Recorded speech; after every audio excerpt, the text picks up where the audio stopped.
ನೀರೊಳಗಡೆ ಹಾಕಾಕ ನೀರು ನೋಡಿ ಎಷ್ಟು ಗಲೀಜಿದ್ದಾವೆ, ಹಂಗೆ ಹಾಕ್ತಿದ್ದಾರೆ ಎಲ್ಲ. ಅಲ್ಲಿನೂ ನೋಡ್ಬೋದು ನೀವು, ಅಲ್ಲಿ 2-3 ಗಣಪತಿ ಬಿದ್ದಿದೆ, ಸ್ವಲ್ಪ ಕರಗಿಲ್ಲ ಅದನ್ನು ನೋಡಿ ಹಂಗೆ ಹಾಕ್ತಿದ್ದಾರೆ. ಇವರು ಅಂತಿದ್ದಾರೆ 300 ಕೊಟ್ಟರೆ ಒಳಗಡೆ ಹಾಕ್ತಿಲ್ಲ, ಮನೆಗೆ ತೊಗೊಂಡೋಗಿ ಅಂತಿದ್ದಾರೆ. ಹಿಂಗೆ 300 ರೂಪಾಯಿ ಕೊಟ್ಟು ಮತ್ತು ಹಚ್ಚಿದೆ ನಾವು, ನೋಡ್ಬೋದು ನೀವು.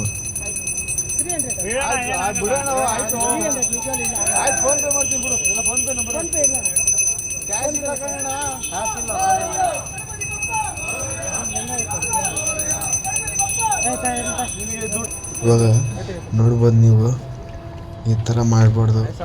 ಕಮೆಂಟ್ ಮಾಡಿ, ಶೇರ್ ಮಾಡಿ. ಜಾಸ್ತಿ ಬೆಂಗಳೂರಲ್ಲಿ ನಡೆದಿರೋದು ಇದು.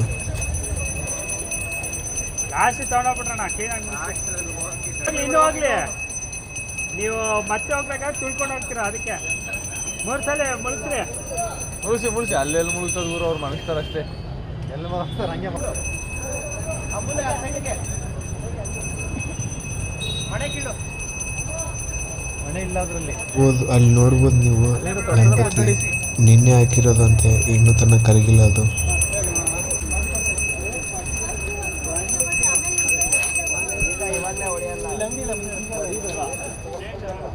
ಇಲ್ಲಿ ಇನ್ನೂ 2 ಗಣಪತಿ ಇದ್ದಾವೆ, ಚಿಕ್ಕವು ನೋಡು. ನಾನೇ ನೋಡಿ ಆಶ್ಚರ್ಯ ಪಟ್ಟಿದೆ, ಇಷ್ಟು ಗಲೀಜು ನೀರಿದ್ದಾವೆ ಆದರೂ ಹಂಗೆ ಹಾಕ್ತಿದ್ರೆ ಗಣಪತಿ.